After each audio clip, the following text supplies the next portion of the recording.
Today, we'll hear from Rafaela Crevoshay, an expert in compost, regenerative agriculture, and sustainable soil management. This is the third of many webinars for which she will be joining us. Please welcome back Rafaela Crevoshay. Thank you, Emma. Now let's get this screen up. Here we go. Shares. Okay. I'm not seeing my screen. How do I get it? How do I enlarge it? We're seeing your email at the moment. You may have to stop sharing. Okay, And, stop sharing. and then when you press the share button, click on the exact. There we go. There you go. Yep. Yeah, okay. So this is about managing soil health, which is a very hot topic in agriculture at the moment. There's actually debate about this, but there is also consensus. I want to start with a glossary of terms, and I realize that for some of you, this will just make your eyes glaze over and fall asleep, but I'll try to be brief about it. For others of you, you'll find it very interesting and engaging, but many of these terms you'll find very useful as we explore the nuances of soil health. First of all, aerobic is process using oxygen, anaerobic, process excluding oxygen. The detritosphere, this is kind of a new term, and it's an important one. We'll get into it, but it's a layer of organic matter that sits on the surface of the soil. It's decaying organic matter, and it protects the soil from dehydration and wind erosion, and it's a very necessary thing. Then there's exudate, which is a slimy film released by plant root hairs and attracting bacteria, beneficial bacteria. Hyphae are thread-like structures that comprise mycelia or fungal networks in the soil, and that's the next term is mycelia.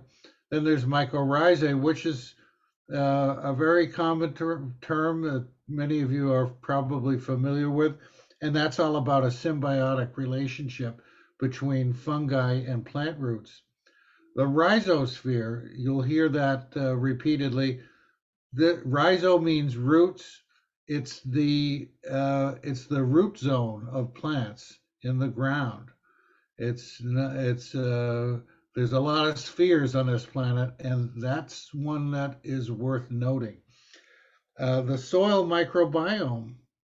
You may have heard about this recently. You know, there's a lot of interest in the human microbiome, and we are stepping up to feature the soil microbiome, which is the population of micro and macroorganisms in the soil. Soil organic matter is SOM.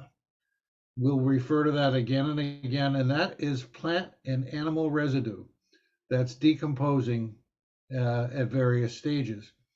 Thermophilic refers to heat-loving organisms, and vermicompost is earthworm compost.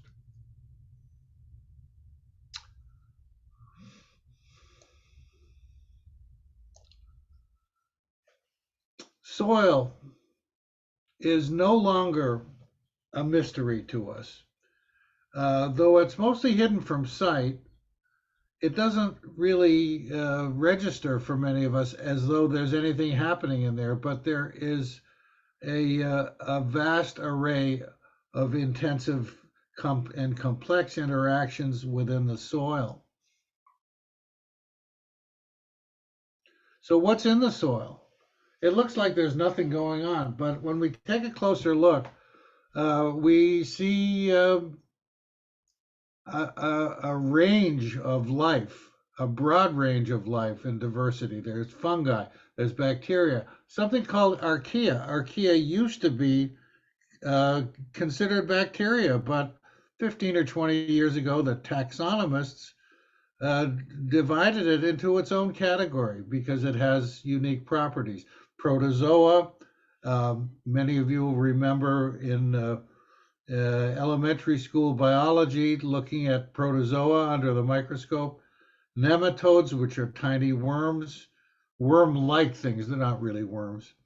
Algae, arthropods, gastropods, and earthworms, they're all ubiquitous. The theme here is diversity, diversity of life, and the harmonious balance that results from it. So, what is soil health? It's kind of an elusive thing, but we can describe it through these four basic descriptors. First of all, the presence of living roots throughout the soil is very important. Uh, the the relationship of those roots to the aggregation of soil, and we'll talk more about aggregation in a few minutes, is critical. We minimize soil disturbance. No-till. No-till is the big headline in agriculture nowadays. Everybody's talking about it. Not everybody's doing it, but we recommend it for your garden. No-till, no dig. Don't disturb the life in the soil, and no pull. And that's a unique instruction for us home gardeners. That is to say that when you terminate a plant, let's say it's cabbage or kale, don't pull it up out of its roots. Just cut it off at the soil surface and leave the roots in place. Maximizing soil cover, maintaining that detritosphere that we just referred to.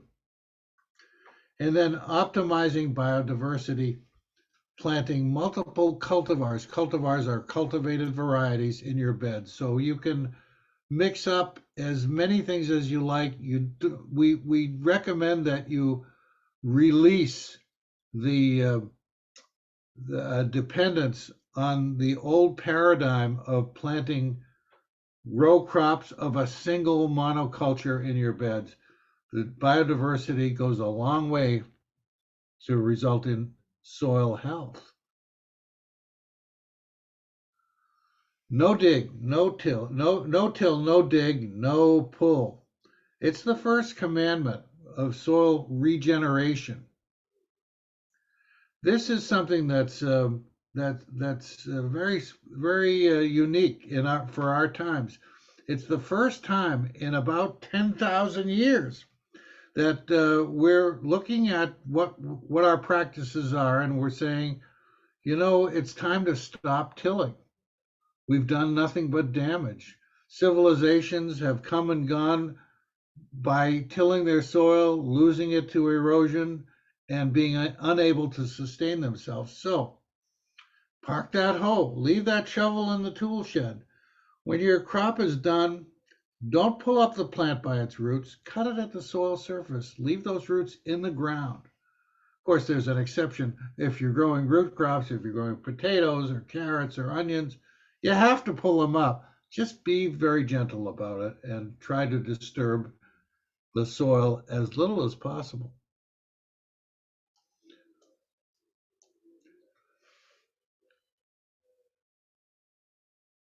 So, how are we going to go about this? How are we going to encourage soil health? Well, I just mentioned the diversity of organisms in the soil, but the ones that concern us the most, as far as nurturing the soil to good health, are fungi and bacteria, and the pathway to success with those organisms is soil organic matter. You almost can't put too much in. In fact, we recommend using 100% organic matter as your substrate. Fungi, yes, fungi. Well, now that photo shows a forest. Now, the old growth forests. These are the ones that have not been disturbed, even by colonial settlers in this country or anyone since. They have extensive networks of fungi, many species of fungi, and these networks connect all the trees, and they provide very important ecosystem services, such as supplying nutrients to plant roots. They balance out soil moisture deficiencies. So if they will actually deliver moisture to a tree that isn't getting enough from the other trees, they'll borrow it, and they'll kind of communicate throughout the forest. They'll create more plant resilience to climate change. They're kind of a bulwark against climate change. The exudates and the mycelial threads help to bind particles together as aggregates, and the aggregates are coming up. We're going to talk about those in a minute. And it can improve resistance to plant pathogens and diseases. So the fungi play a very important role in the forest soil. And what we would hope to do is in some way mimic that function and maybe even duplicate it in our home garden. Then there's bacteria.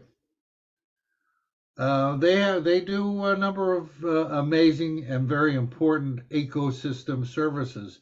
They are primary decomposers of soil organic matter. So are the fungi. They can be anaerobic or aerobic. The aerobic ones are the ones of most interest to us. They can fix nitrogen, which it's a curious term. I don't know why that term is used, to fix nitrogen, but what it refers to is these bacteria actually pull nitrogen out of the atmosphere and kind of convert it to a stable form in the soil so that the plants can use it. That's a great thing, and that's something that we can use on an ongoing basis. They can cycle carbon. They're partners with plants in doing that. They actually have a role in sulfur cycling too. And the bacterial slime, that exudate that we just referred to, is a very positive influence on the pH because it's alkaline. So if it's operating in an acidic soil, if your soil is below 7, if it's below 6, even 5.5 or something like that, the bacterial slime can correct that, at least in that root zone, in the rhizosphere. It can correct it. So the bacteria have critical roles, play critical roles. And just by the way, here's a figure to just give you an example of the prolific distribution of bacteria in the soil. 100 million bacterial cells in 1 gram of soil. And we can't see that. We're looking at this and we're thinking, well, that's just dirt. No, there is all kinds of life going on there. 100 million bacterial cells, and that includes 11,000 or more or less. Well, I mean, these figures are they're estimates, but 11,000 species. Oh my God, it's mind-boggling. And that doesn't even include the fungi and the protozoa and the other animals. Okay, so we're going to take a stab at measuring soil health, or at least evaluating it. Well, what can you see? Soil structure is, when it's good, is dominated by aggregates, and aggregates are small, resilient clumps of soil. And you can see them in this photo. Microorganisms are the key players here, and among other things, their exudates help bind the soil and glue the soil together into these small aggregates. And the aggregates create pore spaces, which have a dual significance in the soil. For one thing, it allows water to percolate. So a well aggregated soil can handle a heavy rain. A poorly aggregated soil will tend to just have the water just wash it off the surface into the nearest river or lake or pond. But this allows it to percolate, and the water is protected for future use in the soil and in the watershed. It also, by creating these pore spaces, it allows oxygen to be present in the soil and to be available to the aerobic bacteria and fungi, and that's very important too. So that would be our outstanding criterion for evaluating soil health is it aggregated? Is it well aggregated? Now this is Ray Archuleta. Ray is arguably the spokesperson for regenerative agriculture. Ray is, I believe he's retired now, but he was about 30 or 35 years with the National NRCS, National Resource Conservation Service of the USDA. Now, Ray tells an interesting story. He says that for the first 20 years of his career, he was teaching the wrong thing. He was teaching to use industrial fertilizers and to do all the conventional things that we've found to be inappropriate and counterproductive. So he repents for that, but he's a marvelous spokesperson for protecting soil and creating soil health. And here's a 1-minute video. I hope there's no technical glitches here, but this describes a soil test that illustrates soil health and well aggregated soil. Here we go. Hey, Rafaela, the video isn't showing. It's not showing. Okay, why is it not showing? You need to reshare on the video screen. Okay, so. Make sure the share audio button's clicked as well. Yes, I've got that. Okay. Let's try it again. That works. Okay. Do you have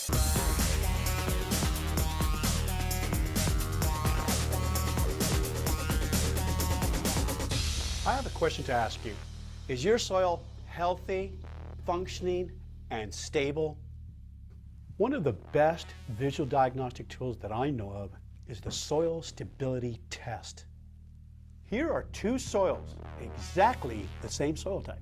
This soil has been tilled for 30 years. This soil has not been tilled for 40 years. It is covered with diverse plants year-round.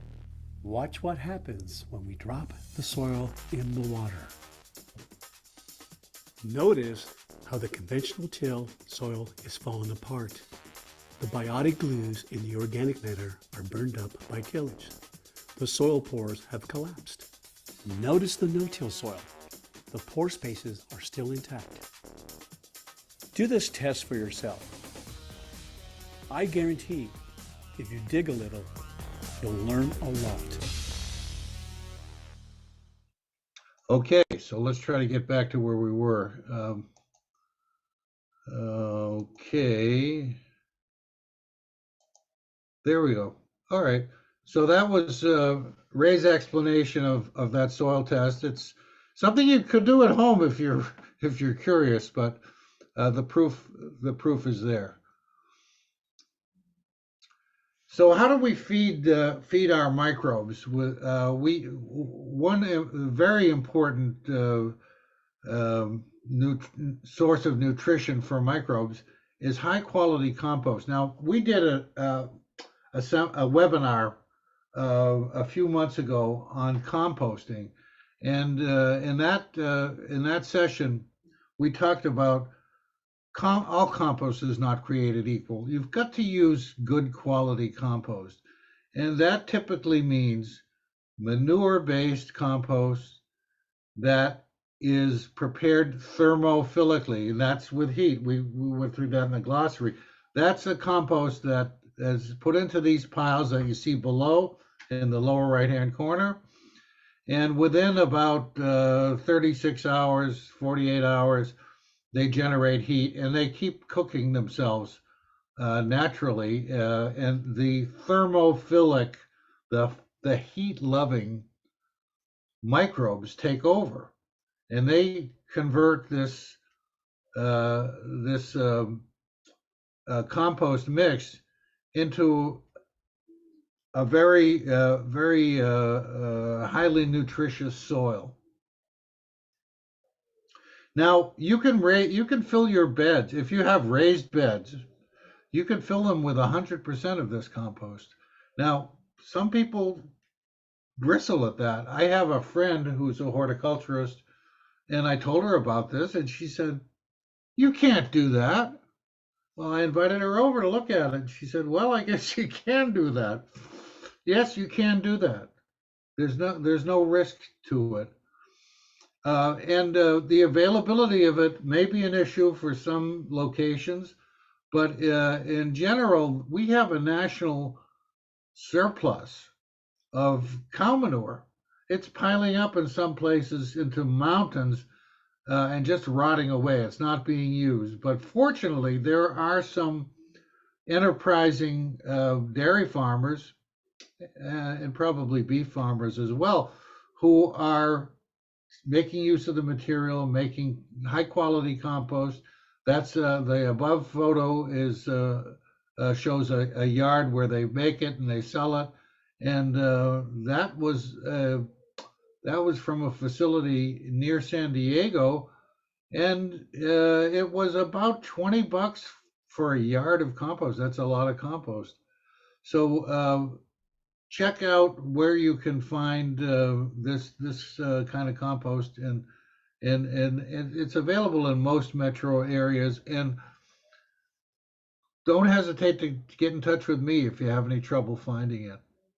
But I got to emphasize that this is not something you can substitute with homemade compost, unless you can make thermophilic compost at home with manure as the base. You can't. So I would urge you to use a high quality compost of this sort. Cover cropping. Yeah, well, this is something that has been in the domain of commercial agriculture for quite a while, but it's not normally talked about in terms of the home garden, but it can have enormous benefit to you. It should be integrated into your planting cycle. It might imply that you need a little bit more space to do it so you can have a comfortable cycle and still be producing vegetables and fruits and berries in your beds while you're cover cropping. So you could, for example, do it every third or fourth year. I think every third year would be good. You can and this is a mustard crop that I grew, and you can see the roots. That just gets cut off at the soil surface. It could be cut off at this point. It could be allowed to go ahead and flower and cut it off then, or you could cut it off a lot sooner even. But in any case, it will create a detritosphere, that soil mulch layer that's so beneficial. It's recommended to use a variety of cover crops to the extent that you can do it. They're very diverse. Their cover crops can perform many unique services, and we'll get to that in a minute. It's in this, yeah, this is what illustrates it. Now, one of the things that you can use, like in the previous photo, you can use mustard, which is a biofumigant, and that could be very useful in a bed where you've had some kind of plant disease in the soil, and you can go ahead and plant it over. It'll fumigate the soil naturally, and then you can start fresh. Field radish, that's a good one for breaking up compacted soil. Who would have ever thought of field radish as a cover crop? But it does have a very appropriate application. Vetch is an example of legumes, and the legumes all fix nitrogen, and it includes everything from alfalfa to beans and peas. They're all legumes, and they can all be used. And then of course, there's one of my favorites is buckwheat, which provides an enormous amount of organic matter, but it's a magnet for bees.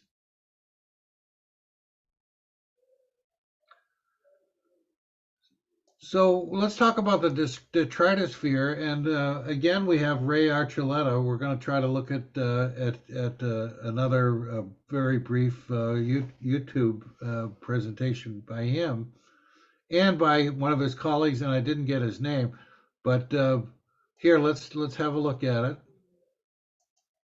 Yeah, here we go. Now, are you getting it, or do I have to do that thing again, Emma? Nope, still seeing the slide. Okay, so, excuse me, do it again. Share.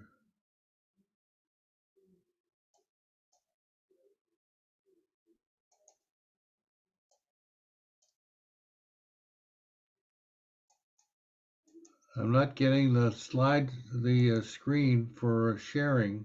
Oh, wait, excuse me. Excuse me, here it is, I think.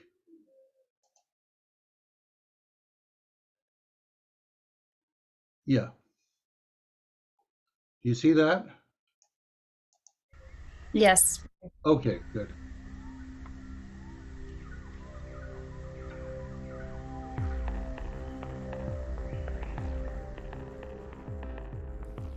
Is your soil naked or is it covered? A healthy soil is covered all year round. Soil ecologists call this the detritosphere. This is the soil's armor, protects it from the elements and provides habitat for soil organisms. Northopod. Fungus, saprophytic fungus. Spider. Spider.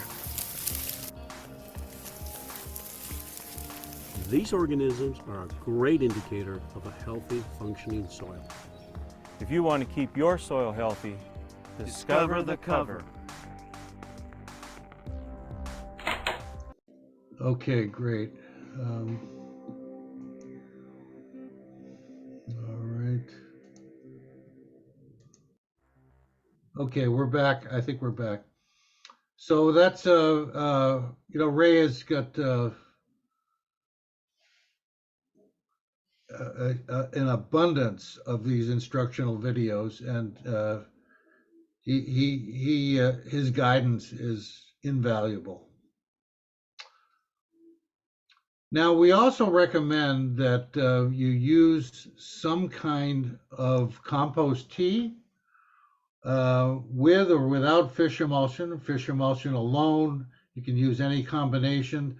There's a lot of ways to make compost tea, a lot of ways. Some of it is just with putting compost in a vat, in a tub, and letting it sit for a while, and then watering it on. There are many recipes that use various additives, molasses, all kinds of things that enhance the bacterial life. The reason that this stuff is so helpful is that you can only put compost and soil organic matter so deep in the soil. You can't really dig it in. But this will penetrate, it'll go through the pore spaces, it'll go down deep, and it'll provide microorganism sustenance. So it's something you can do once or twice a week. You can do it every day if you wanted to. It won't harm anything. You don't have to worry about this stuff as you might have with industrial commercial fertilizers. And now fish emulsion, I just want to say it's pretty universally available. You can get it online. You can get it in the stores. There's various qualities to it.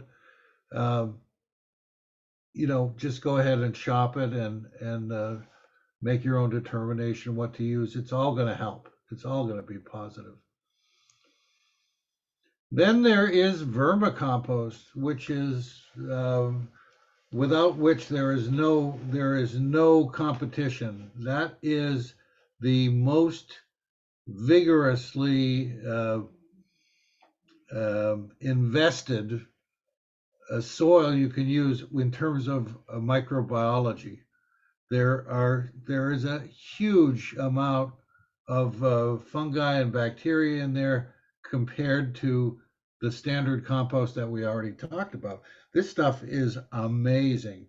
So we recommend that you take a handful and put it in every planting hole, line your furrows with it if you're planting something like carrots or whatever you're planting that's going to be in a row and doesn't require a planting hole. Right. The thing is, the reason we recommend that is vermicompost is dependent on a pretty involved process, and it's much more expensive than standard thermophilic compost. Actually, it can be made from thermophilic compost, but because of that expense and because of how powerful it is, we recommend that you just use a bit of it at planting, and those microbes ought to proliferate and spread. And if you're making vermicompost at home, which you can do, you can take your thermophilic compost and make it. There are dozens of options for home vermicomposting. People do it in their basements. Whatever. There are worm houses and worm bags and all kinds of things available. So you can do it, and it won't take you out of your way, and you'll get results like this. You really will. And if you're doing that, I urge you to grab a handful and put a handful, spread it out and let them reside in your beds, because it'll only do you some good. So that's just another optional approach to the whole situation. And then there's this is kind of a no-brainer. It's water filtration. Most of us, the overwhelming majority of us, use chlorinated water from the tap, and these filters are pretty cheap. They're very available. You can get them online, and they'll remove the chlorine. That's good, because chlorine's killing bacteria, and sure, it kills a lot of bad ones, but it kills all the good ones too. So we'd like to avoid that, and we urge you to buy a chlorine filter. Just use one. It'll help. I want to talk about industrial fertilizers. Nitrogen in particular. It's probably the best example. It may be the one that's done the most damage.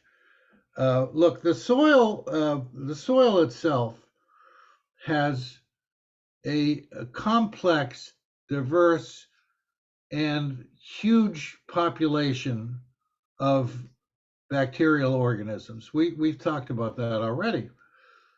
When you add nitrogen in large quantities, as is done in conventional agriculture all around the world, it favors one organism, the one that eats conventional industrial nitrogen. It favors that one, and it favors it to the exclusion of all others. So what you're doing is freezing your ecological balance, and you're putting one species in place of thousands. So, okay, what we want to do is increase the microbiodiversity, not reduce it.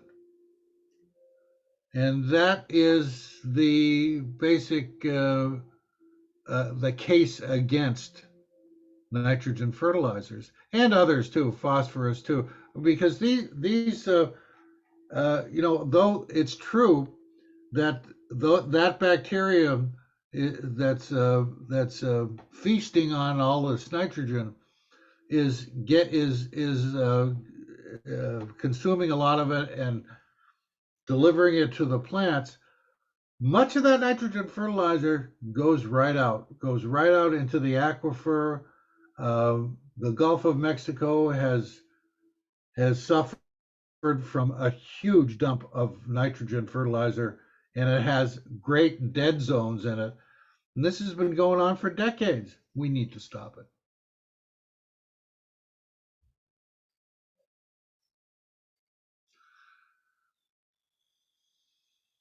Yeah, we need to stop it. This is basically the result. It's massive erosion. There's disaggregation of the soil, which is a killer, and that means soil erosion. So not only are we getting all of this chemical contamination of our aquifers and even of the oceans. Yeah, not only that, but we're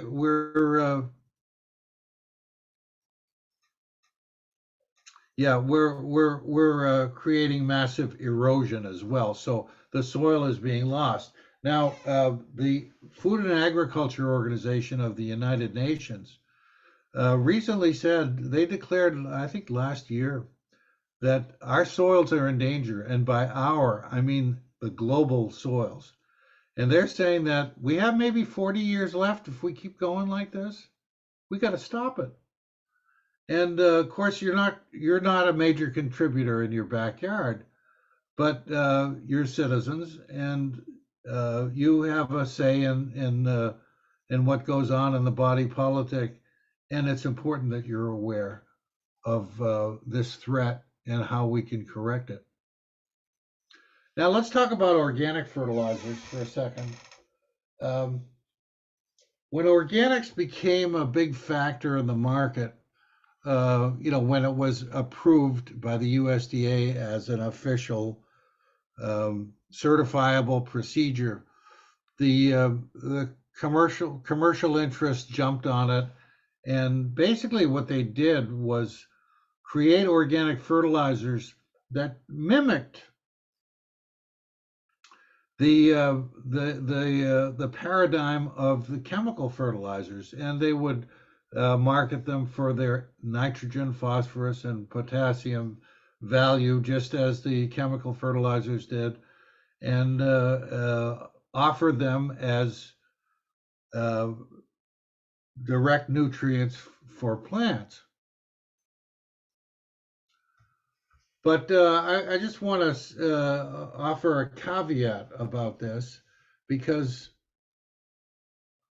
if you go into, for example, the big box stores sell lots of fertilizers, and they have their share of organic fertilizers. Most of those organic fertilizers are primarily wood chips, wood shavings, waste from the lumber industry. That stuff isn't doing you a lot of good. It has a role in plant nutrition, but it breaks down very slowly. It's not going to help you this season. It may not help you for a few years.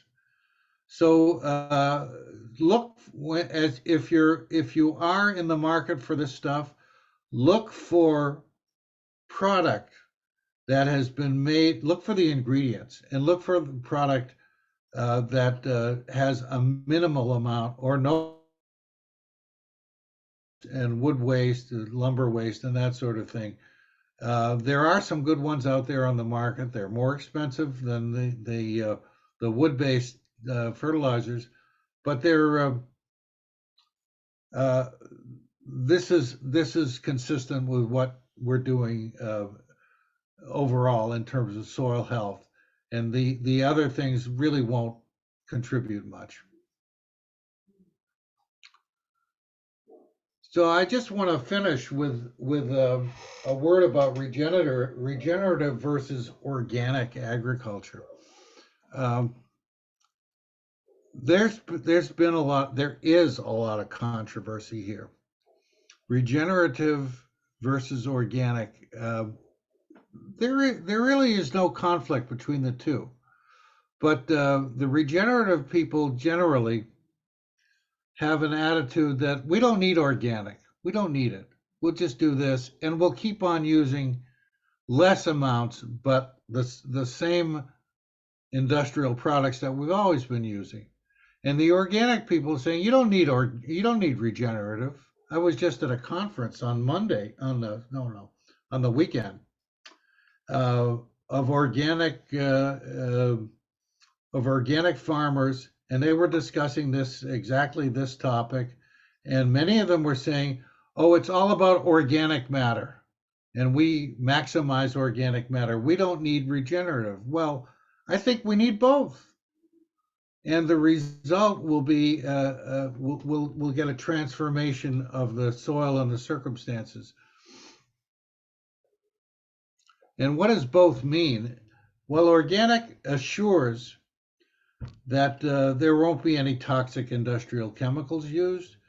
It puts a great emphasis on the application of organic matter.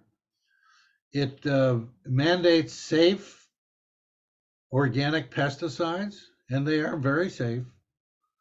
And it excludes risky, adventures like the GMOs and that sort of thing. The attacks on the genetic integrity of our plants. Regenerative, it allows the mycelial networks to flourish. Now, if we're not digging, if we're not tilling, we're not pulling stuff out, these networks have a chance.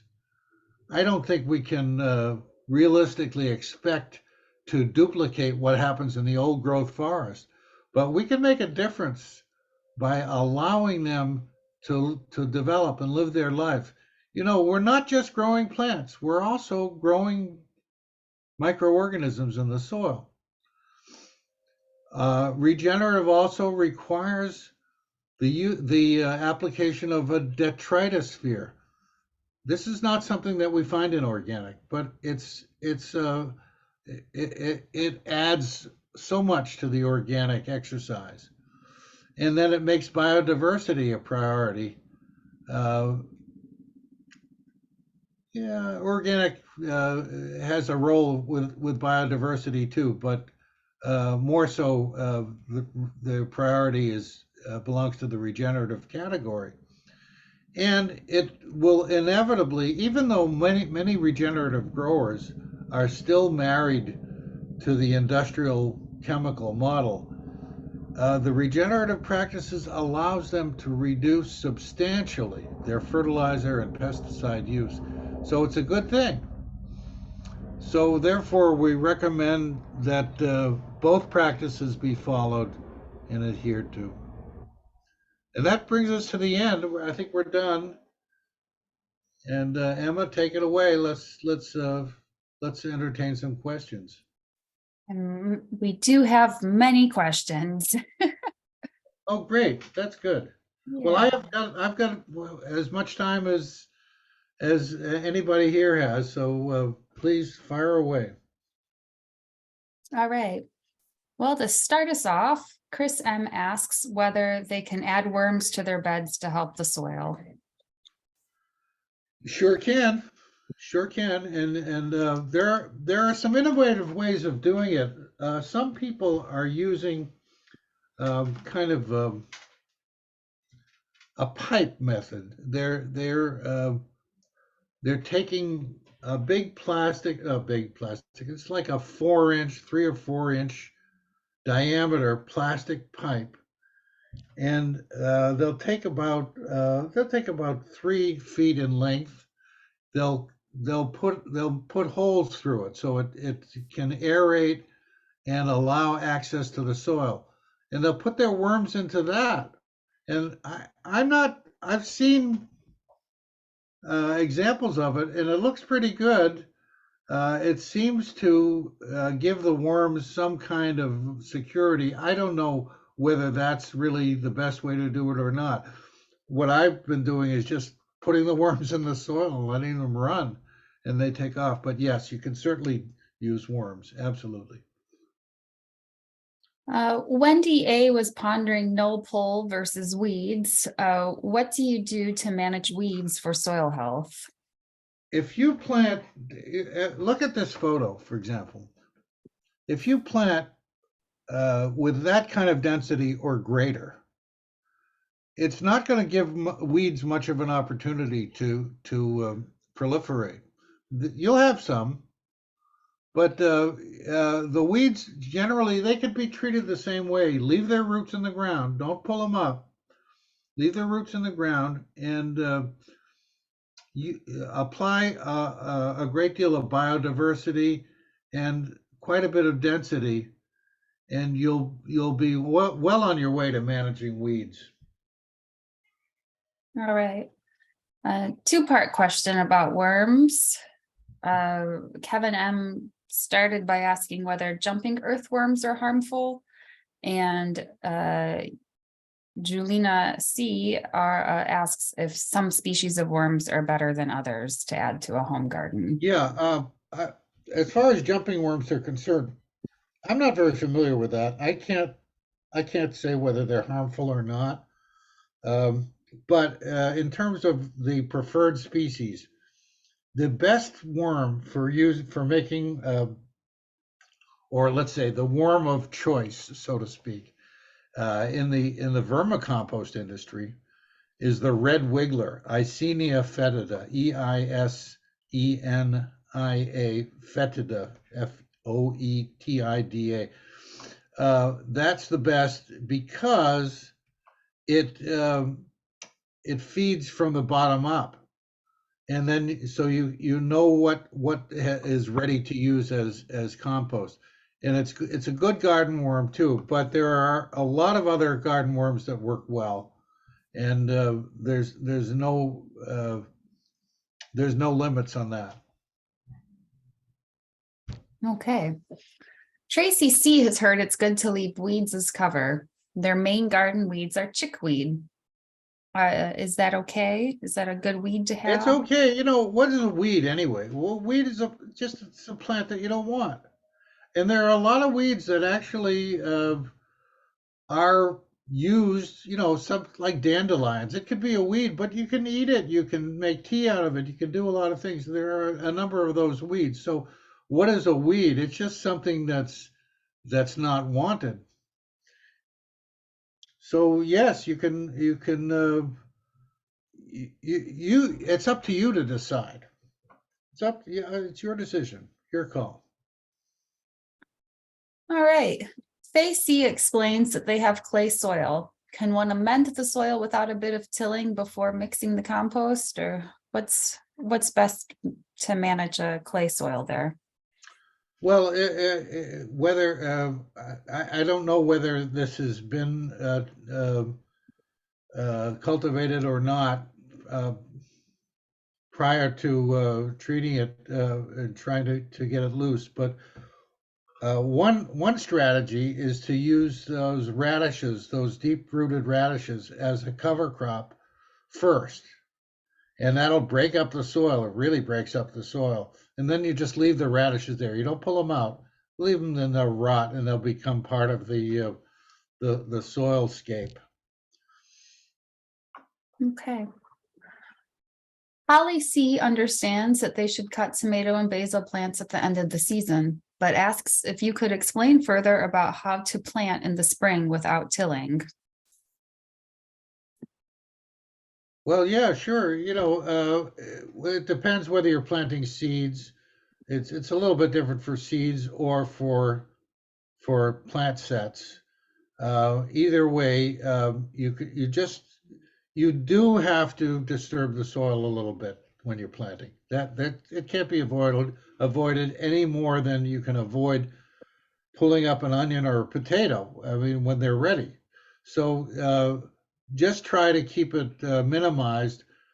Try to minimize the planting zone if it's a plant. If it's seeds and you're planting in a furrow, try to keep it limited in width and in depth.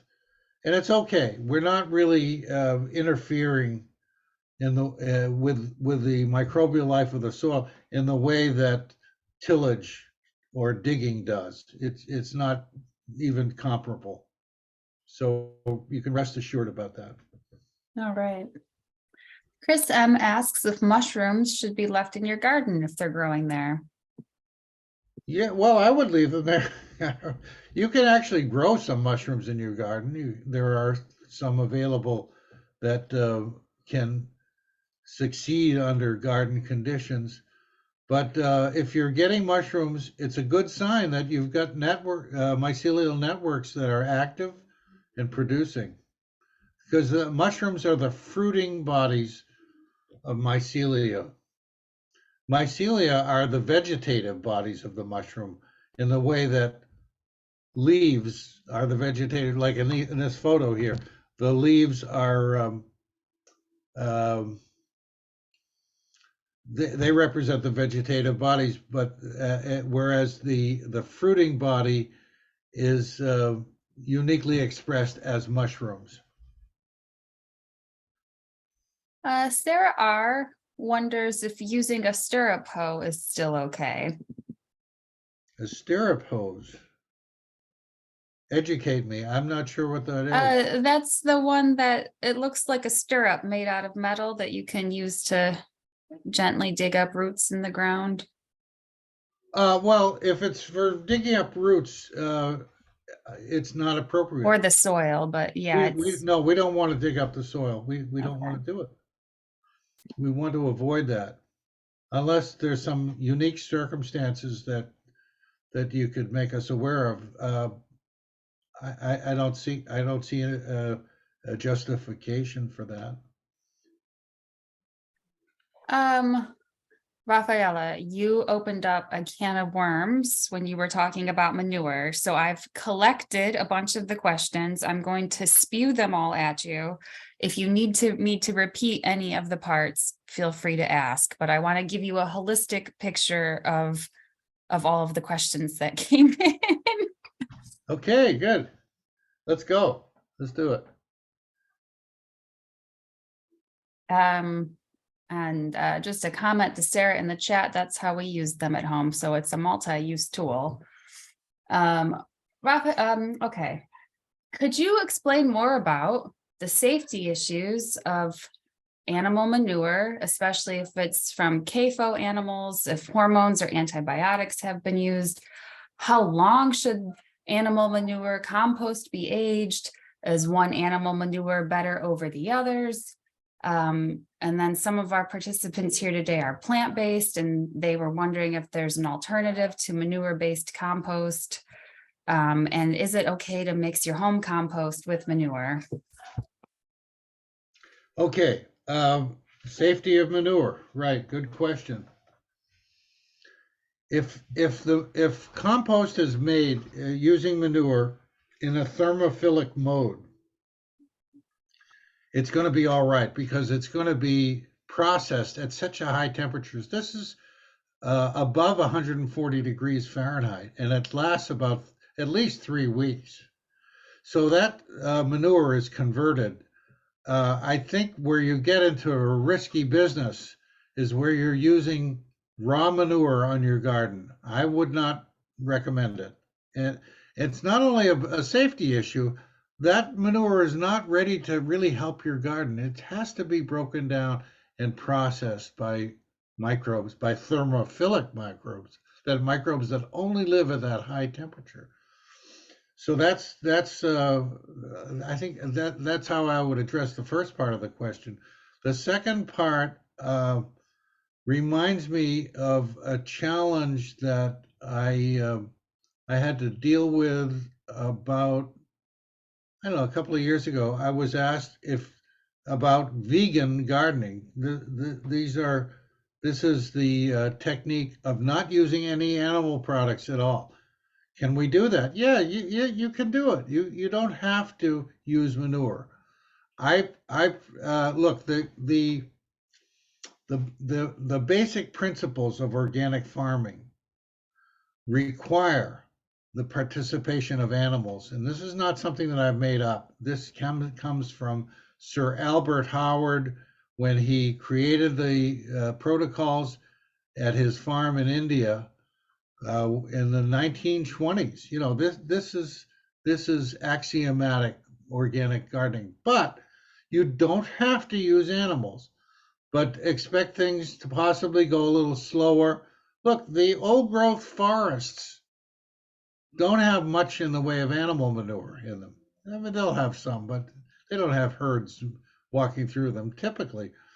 And they're very successful, but they have been there for a long time.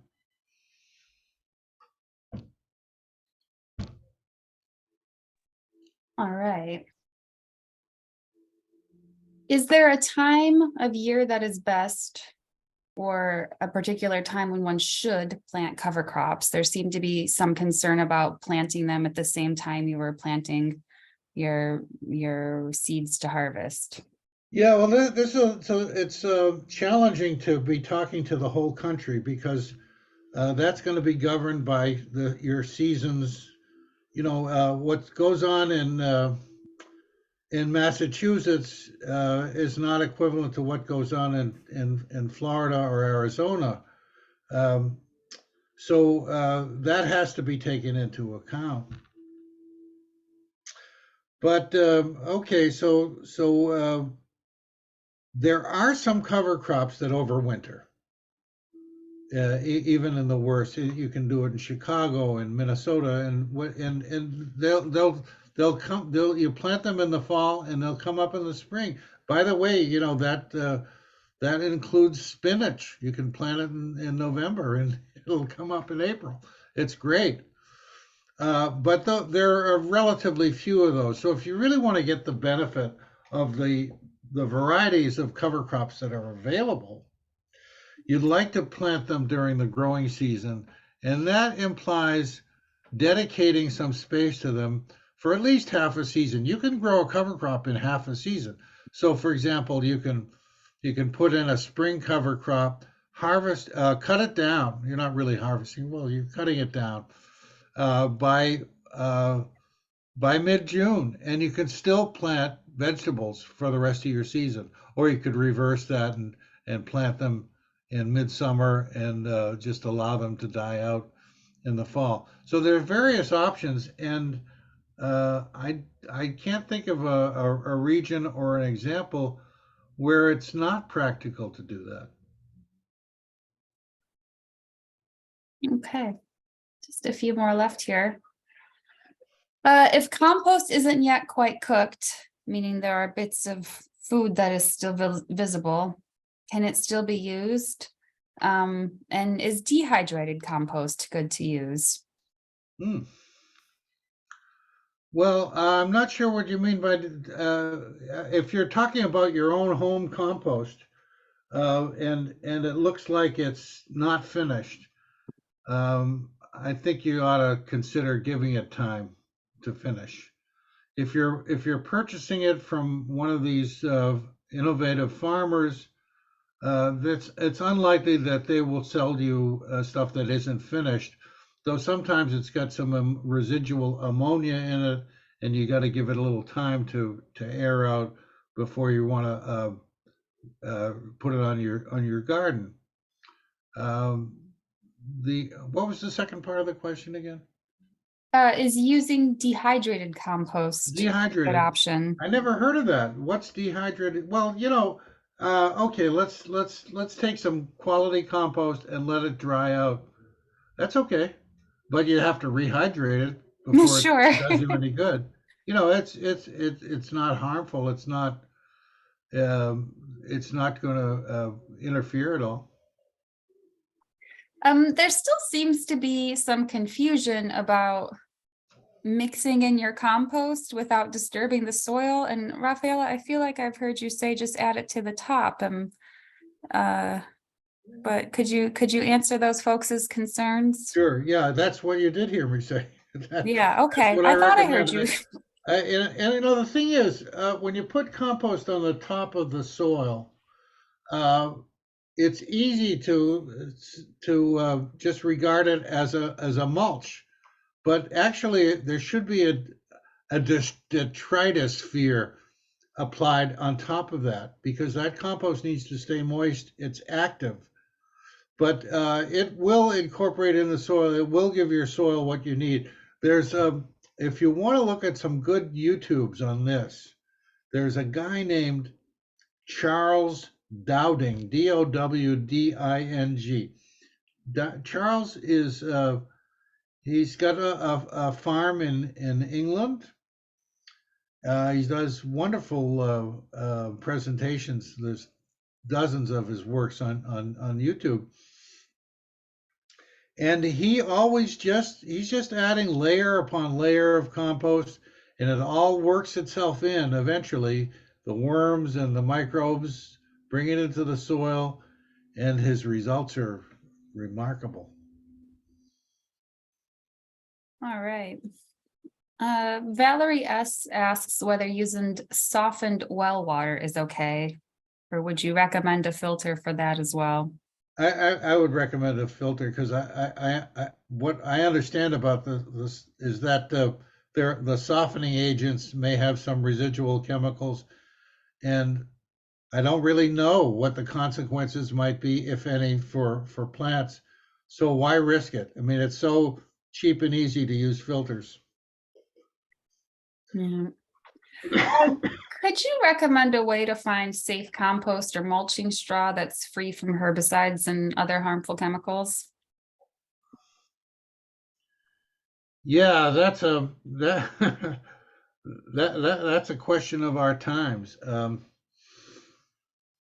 Well, if you know the source, that's your best bet. But if you don't know the source, there are things to consider. Now, the most popular herbicide in the country, probably in the world right now, is Roundup. And Roundup, as nasty as it is, does break down. It has a shelf life, I believe not a shelf life, but it breaks down over a period of a few months. So it's not long lived. So that doesn't have to be the major concern. There are some things that are used that occasionally crop up and cause havoc. There was a situation about, I don't know, 8 or 9 years ago in Vermont, where the entire produce of an organic compost yard was compromised, and it did a lot of damage to people's gardens. And they found out that the horse manure they were using was from horses that had been injected with something unspeakable. Anyway, it restored the horse's health, but it destroyed everything else. So how do we guarantee it? Just ask questions, find out what you can.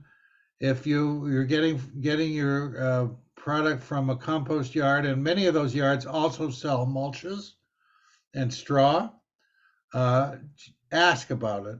And you can typically find out whether there have been any problems or not.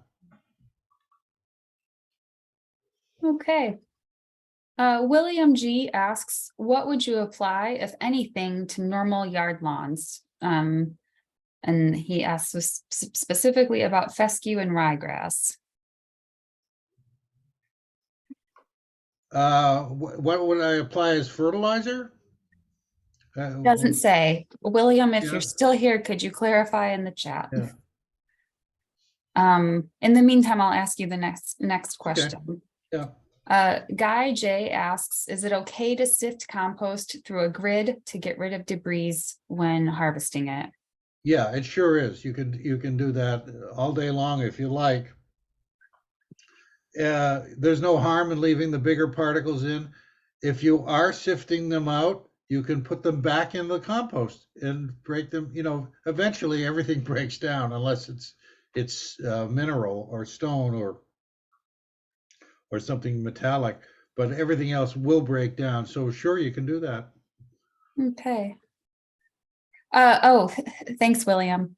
Yes, anything to fertilize a normal Anything to garden. fertilize. Oh, well, yeah, you can use compost. You might want to use sifted compost for that.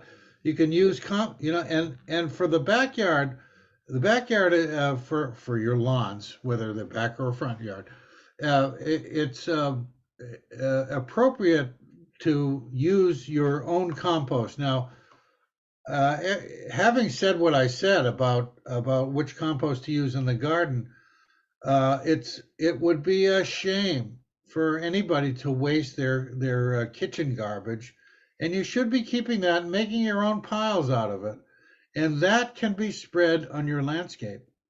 It's not that it's harmful to your vegetables. That's okay. It's okay to put them on there, but it just doesn't have that kind of punch that you need to get everything going. But that would be a good thing for the lawns. Other than that,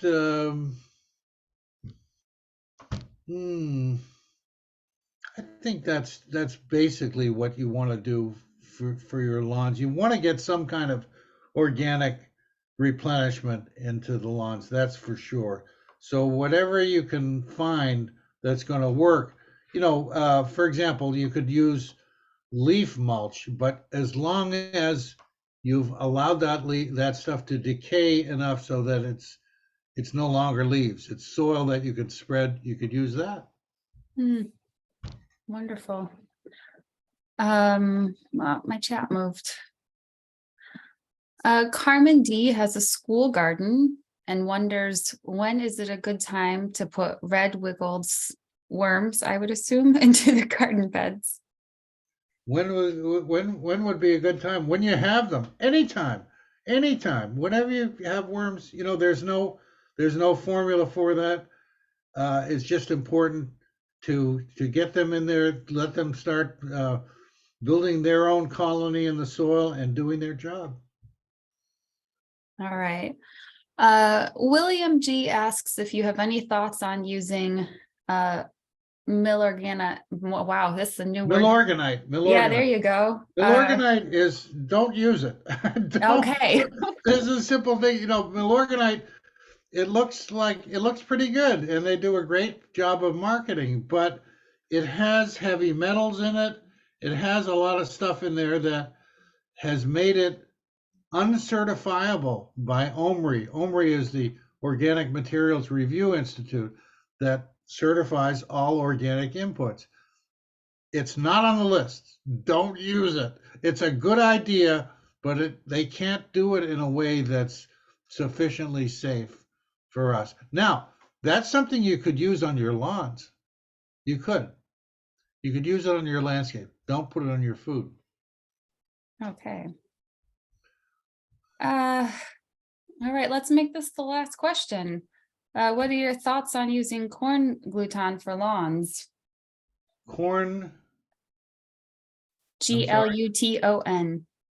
Gluton. Gluton. Mm-hmm. Gluton. Is that corn gluten? Oh, gluten. Thanks, Barb. Corn gluten. Yeah, corn gluten. I don't see any problem. I'm not sure what the source is. If that how that is processed, how do you get the gluten? If there are any chemicals involved, it sounds innocuous to me. I don't see, and I don't know how you arrive at using it for your lawn, but it sounds like it would be okay. But I don't know quite enough about that to make a reliable recommendation. Okay. Do you have time for one more question? Oh, sure, I got all the time you need. Okay. Just you didn't really address pH in your presentation. Can you Yeah. talk about whether that's important to measure and whatnot?